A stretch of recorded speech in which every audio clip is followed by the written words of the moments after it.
Economia no contexto certo.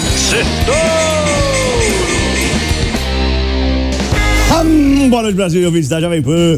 Bem-vindos a mais um Sextou, resumo da semana econômica no contexto certo. E essa semana do Dia das Bruxas trouxe o fantasma do rombo das contas públicas para assustar todo mundo. O real apanhou e apanhou muito. O dólar quase tocou 5,90, o pior nível dos últimos 3 anos. A eleição americana entrou na reta final e as apostas de vitória do ex-presidente Trump ganharam força, puxando o Bitcoin, que foi o melhor investimento do mês de outubro. Enquanto isso, a tensão geopolítica do Oriente Médio esfriou e voltou a esquentar. Com a retaliação limitada de Israel ao Irã, mas a promessa de outro ataque mais forte do Irã a qualquer momento em Israel. Com isso, o ouro renovou seu recorde e se aproximou de $2.800 a onça. A temporada de balanços esquentou e os resultados do terceiro trimestre vieram mistos. A Alphabet, a dona da Google, a Apple, a Amazon agradaram. A Microsoft e a Meta não. Por aqui, Bradesco e WEG decepcionaram. Na Alemanha, a Volks planeja fechar 3 fábricas para economizar $4 bilhões.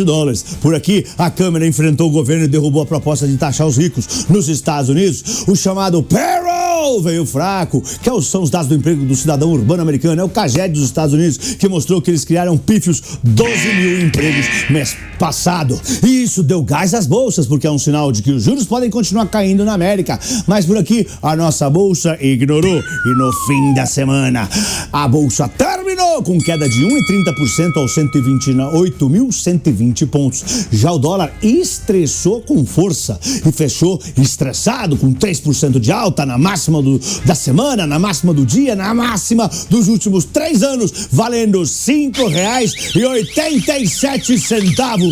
Vamos para os pontos que eu separei para o nosso Sextou de hoje. Cadê o pacote de contenção de gastos? O mercado tinha entendido que assim que passassem as eleições municipais de domingo, a equipe econômica iria apresentar o pacote de contenção de gastos necessários para cumprir o arcabouço fiscal. Até as eleições continuaram saindo relatos de que o tamanho do pacote seria entre 30 e 50 bilhões de reais. Mas os dias foram passando e o ministro da Fazenda, Fernando Haddad, depois de 2 reuniões com o presidente Lula nesta semana, falou que não tinha nada definido e que não sabia de onde a imprensa tinha tirado esse número. Disse que não tinha como dizer o tamanho dos cortes, nem podia dar uma data para fazer o anúncio. O mercado se desesperou e depois de fazer contas, é meio que consenso entre os investidores agora de que o pacote não pode ser menor do que 50 bilhões de reais, já que esse é o montante que o governo precisa economizar para cumprir a regra fiscal. Mas o Haddad, como vai passar a semana que vem na Europa, a gente não deve ter novidades até o dia 11. Pelo menos o mercado gostou que o Haddad disse que houve convergência com a Casa Civil para reforçar o arcabouço fiscal e que as medidas virão via PEC. Mas vale lembrar que quem manda é o Lula e ele ainda não bateu o martelo. Segundo ponto, Bitcoin foi o melhor investimento de outubro. Bateu $72.686 no dia 30, quase tocando a máxima histórica. O touro de ouro do Bitcoin, que é 73.750 em março desse ano. No mês, em reais, o Bitcoin subiu 15%. O aumento das apostas de que o ex-presidente Donald Trump deve ganhar a eleição presidencial da próxima terça-feira, 5 de novembro, ajudou e muito, já que o ex-presidente americano tem adotado um discurso pró-cripto, chegando até mesmo a lançar a ideia de criar uma reserva nacional no ativo. Ele prometeu transformar os Estados Unidos na capital cripto do planeta.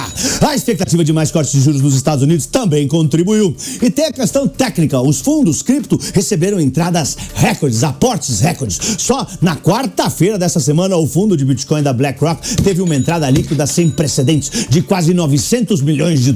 A maior entrada de dinheiro em um dia de todos os tempos no fundo. Outubro foi o 4º maior mês de fluxo de recursos para criptomoeda da história. Vale lembrar que hoje, dia 1º de novembro, o Bitcoin recuou para $69 mil.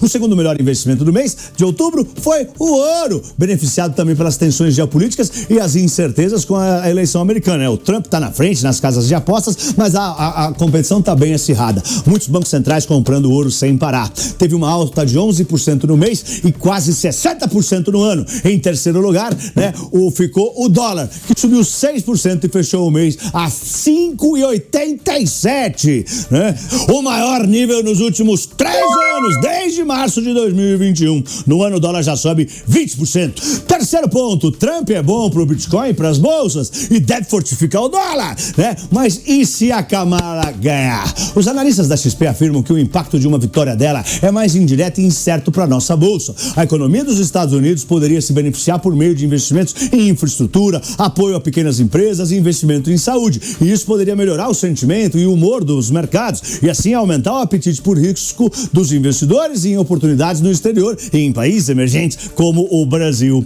A democrata também defende um aumento do imposto de empresas de 21% para 28%, o que diminuiria o lucro dessas empresas. Ela também é a favor de uma política fiscal expansionista, o que deve trazer maior risco para os mercados dos Estados Unidos. E isso pode espantar investidores de lá e elevar a migração de capital de outros países para países emergentes como o Brasil. Além disso, essas medidas tendem a enfraquecer o dólar e nesse cenário haveria maiores fluxos para as ações globais e também para países emergentes, o que faria o dólar cair aqui no Brasil. Quarto ponto, Câmara veta imposto sobre grandes fortunas. A Câmara dos Deputados peitou o governo e rejeitou nesta semana a criação do imposto sobre grandes fortunas, o IGF. A taxação foi proposta pelo PSOL e tinha o apoio do governo Lula. Pela proposta, o tributo seria anual e com alíquotas de 0,5% para fortunas entre 10 e 40 milhões de reais, de 1% para fortunas acima de 40 milhões de reais, né, até 80 milhões de reais, e de 1,5% para fortunas acima de 80 milhões de reais. Para especialistas, a proposta esbarrou na definição do que seria grande fortuna. O valor mínimo proposto dessa vez, porém, era muito inferior a padrões internacionais, né? Nos países de primeiro mundo, o padrão mínimo para considerar um contribuinte dono de uma grande fortuna é que o seu patrimônio seja superior a $1 bilhão. Na verdade, o imposto sobre milionários é adotado por muito poucos países. Na Europa, atualmente, apenas a Espanha, Noruega, Suíça e Bélgica aplicam essa medida. E na América Latina, só o Uruguai, a Argentina e a Colômbia. O racional da Câmara foi que os mais ricos iam sacar o dinheiro do Brasil em vez de aumentar a arrecadação dos impostos. Quinto ponto, há quase um ano no cargo, Javier Milei começa a ganhar confiança dos CEOs. A economia se recuperou muito, a inflação caiu de 54% ao mês para 2% ao mês, ou seja, a hiperinflação foi desativada, não há mais controle sobre os preços. Milei, inclusive, proibiu a impressão de dinheiro nesta semana.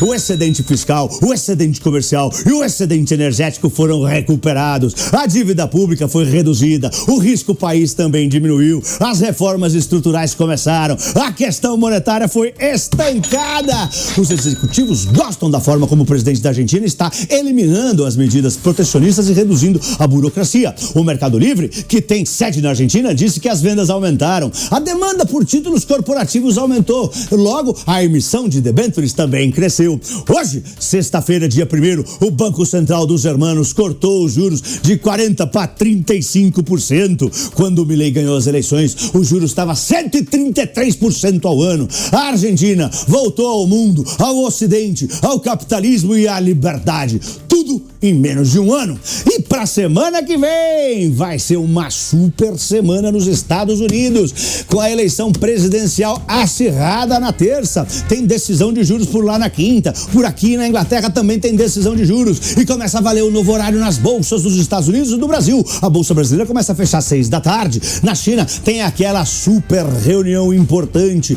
né, que pode lançar novos estímulos à economia dos nossos maiores clientes, né? Pode ampliar gigantescos 1,4 trilhão de dólares, né? Foi aquela matéria que a Reuters soltou sem dizer onde conseguiu as informações. É isso, eu sou Pablo, boa noite e um lindo fim de semana em família. Ai,